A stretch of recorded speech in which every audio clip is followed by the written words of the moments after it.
I'm Larry Satchwell, and it's March 1st. That means it's time for a garden update. Starting in the basement today, I planted my peppers and tomatoes. Let's see how they're doing. My system here has them on these chains so I can lift them up. I peeked at these the other day and nothing has happened. Oh, times have changed. Let me zoom in on this. I put 2 seeds in most of them. I didn't have enough for 2 seeds in all of them, but I've got them marked here. Got Jaspers, and this is indeterminate. This is Woods. Be Calm is here, or Be Dawn. I'll do that better. These are all cherry tomatoes. I have a row of peppers that has not come up yet, and 2 rows of daisies and a row of echinacea. Been very, very disappointed in my winter seeding this year, so I had some seeds left. I hope those come up. But those are looking great. Our last frost date, you just can't be sure of, but I'll probably plant these in the garden sometime in mid-April. This is echinacea. Whole thing is echinacea. Nothing there. I'll be disappointed if I don't get any of the echinacea. You can buy a pack of echinacea seeds for about $2, $3, and if you go to buy plants, they're $5 each. And I forgot what I put in here. Oh, in here, in this one is foxgloves. Just did that the other day though, so not too disappointed in that yet. Let's go to the garden. On the way to the garden, we'll stop here at my peas. I've got them out here hardening off. It's supposed to be 32 tonight, 33, 32 tonight. I'm not going to plant these today because I've got some issues in the garden, mainly 2 issues, Mildred and Goldie. And I'm going to have to deal with those really soon. But peas are looking good. I was a little disappointed. Last year I had a great germination rate, and this year it was about 50%. Not sure what happened. I didn't do anything different. I don't know if it's the seeds. These are seeds from Seeds and Such here in Georgia, in Augusta. Normally have good success with their seeds. So if we turn from the peas here, and I switch around here, this is the uphill view of the garden. And speaking of my problems,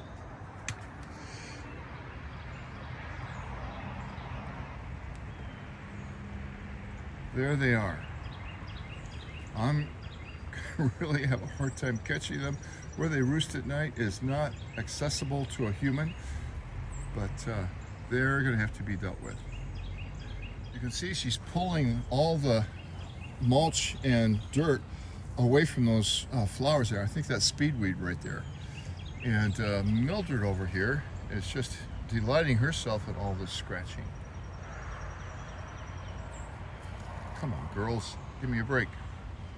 This used to be our orchard until the peach tree died, but the beavers chopped down all of my apple trees.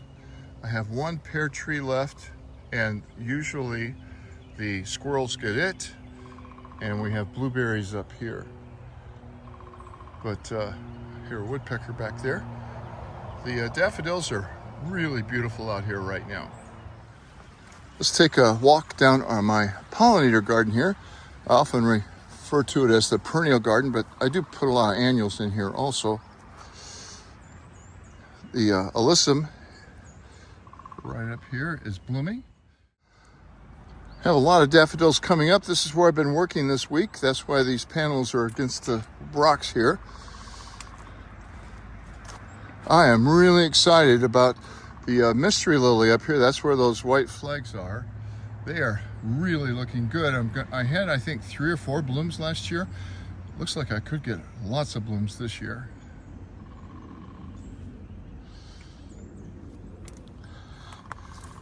And here is a really nice clump of daffodils. These should look really pretty in a couple of weeks at the most. And there's some more daffodils blooming. Sorry, I just changed microphones and realized I had a terrible background noise. In my rush to get out here this morning, I forgot to put the microphones on, so I apologize for that. Here's the corn salad. It's popping off. I knew it would as soon as we got some warmer weather. It's in the 70s today, tomorrow in the 50s. So this is Georgia. I guess I'm a little disappointed in my onions. I thought they would be bulbing out by now, but they certainly aren't. Carrots are coming up. The lettuce in here has all died back due to that really cold snap we had. These are not the same onion plants. These are onions that didn't develop much last year, so I planted them back in here, and we use them as green onions. So you can see the onions that I put a mulch around, they seem to be doing a little bit better than the ones down here that don't have the mulch. So I certainly need to get busy and get some mulch on these. And I have my summer onions coming this month. They should be here in the next week or so, and I'll be planting those. So let's take the first look at these strawberries. I have not had this off since last fall. Got a lot of winter weeds holding this net down. But let's see if we've got any strawberries trying to peek through here.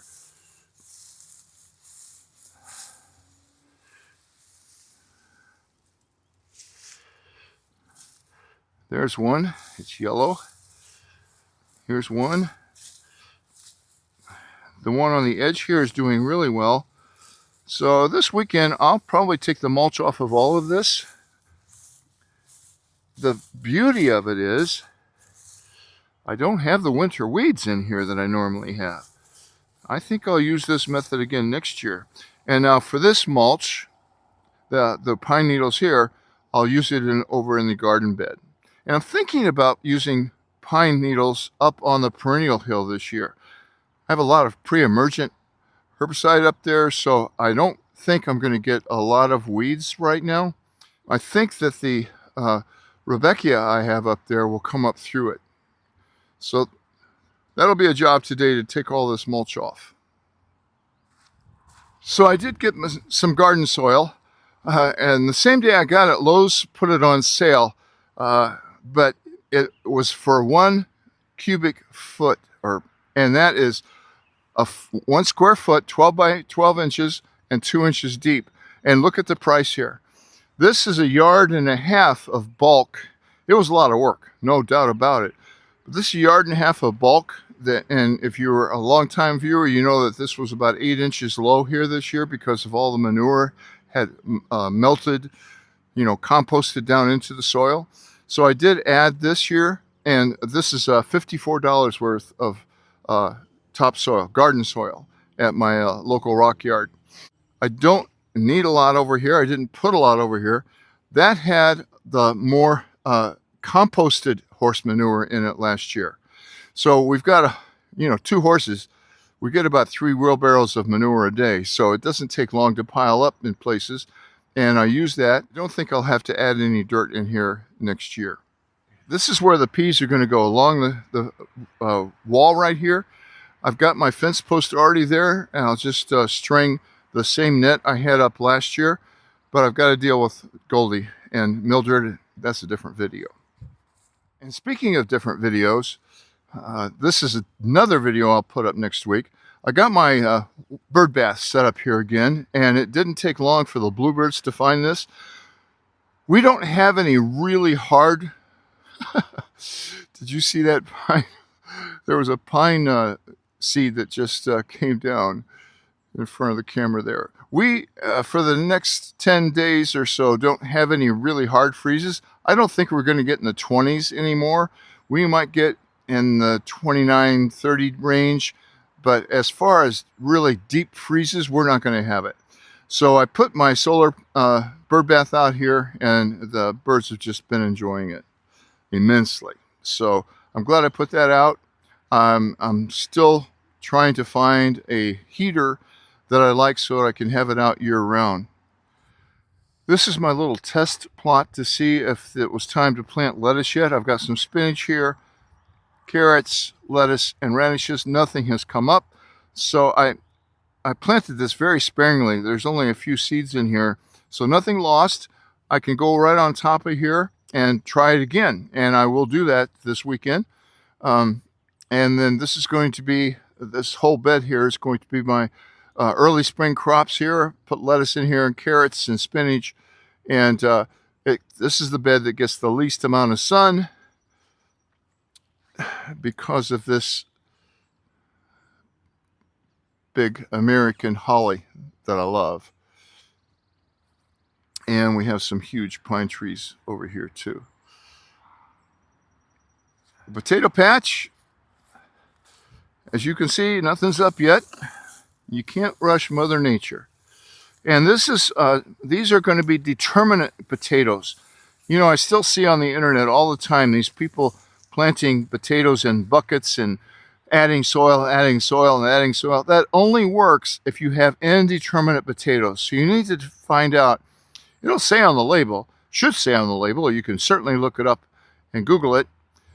Is it a determinate potato or indeterminate potato?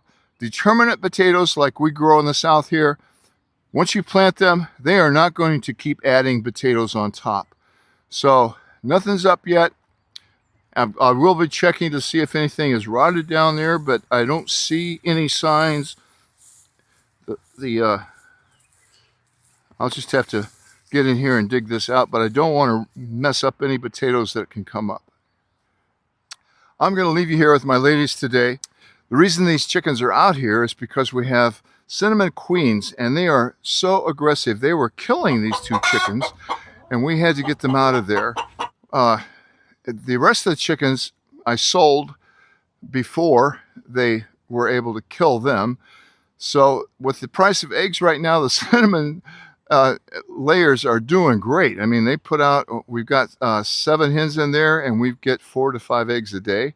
So I'm not going to complain about that, and neither are my children, who enjoy taking the eggs. But I've got to get them pinned up here, and I can't put them back with the cinnamons. We have a new batch of chickens that has just started laying. We're getting little pullet eggs. And I will get rid of the cinnamons as soon as I can. Anyway, I digress from gardening. You can't rush Mother Nature, as I was saying. I know if I went to the big box stores today or tomorrow, there's going to be tomato plants in there. Just way too early, even here in Georgia. We have another 6 weeks of possible frost weather, and those plants need frost-free and warm soil. More importantly, warm soil, especially the peppers. The peppers really love hot weather. I'm really excited about the tomato crop that we've got in the basement, and I will be nurturing those until it's time to put them out here. In the meantime, thanks for watching, and I'll see you in the garden on March 15th. It looks like it's coming in like a lamb because it's just a beautiful day. It's supposed to be in the mid-70s today. We'll see if it goes out like a lion. See you next time.